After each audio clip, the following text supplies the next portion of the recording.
ನಾರಾಯಣ ಮಿದುವಾಗಿ ಕಿವಿಯೊಳು ಮಂತ್ರಿಸಿ ಕೇಳಿದೆ, ಮಿದುವಾಗಿ ಕಿವಿಯೊಳು ಮಂತ್ರಿಸಿ ಕೇಳಿದೆ,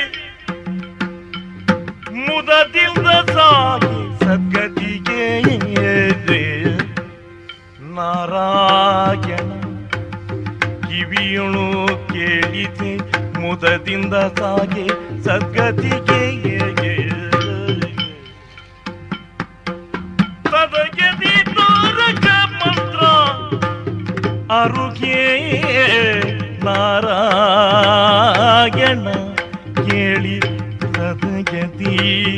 ಸಾಗೆ ಸದ್ಗತಿಗೆ